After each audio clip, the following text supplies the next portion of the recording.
What happens?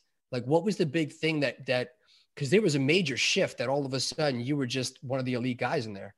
So it's funny. I remember I was a blue belt at the time. I'd probably been training about a year. And I got this book. It's called Andre Galvao's Drill to Win.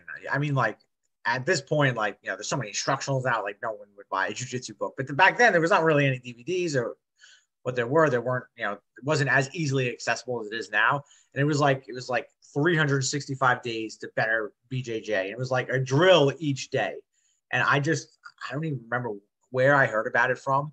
Maybe I saw it online, or like SureDog. Remember SureDog forums, Yeah, how popular they were. Yeah. And I like picked it up. I went to like Barnes and Nobles and they had it there. And I just started doing all the drills. It was like the first month was like all solo drills, and then it got into different positions, and it was nothing like crazy complicated. It was like certain drills to increase your, you know, body awareness and your movement and your skills. And I just started doing them every day. Like, and one of the first things in there was using the medicine ball. So he would like balance on the medicine ball on his knees and do hip switches on it. And he progressed to like standing on it and all these things, which like, I think it's good. And like looking back, is it like the most applicable thing? Like probably not, but like I liked it. And I felt like at the time it really helped me, you know, especially for someone that's a little bit newer to the sport. You don't have like that sensitivity for like putting your weight on someone. So I started doing that. And then I just started doing all the drills.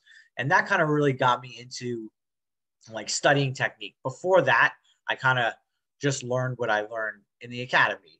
And I think in general, people, like, not that it's a bad thing, but they fall into this like pattern of like, you do the move from the class, and like, not that the moves are not good. Like pretty much everything you're being taught is pretty viable, but you do the moves from the class, and then, you know, like then you roll and you kind of just do whatever. But instead of like focusing specifically on something you want to get better at.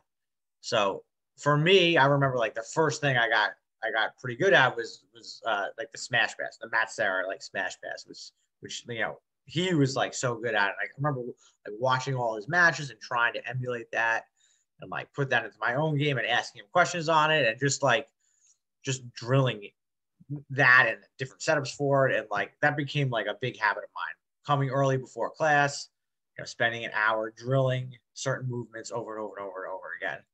And I think if you go from just like, or just drilling the moves in class and then just like rolling, but if you add that in, like specific drilling for something you want to get better at, I think you're going to see immediate improvement right away. Yeah, that drillers are killers. I mean, literally every time I hear that, I immediately think about you.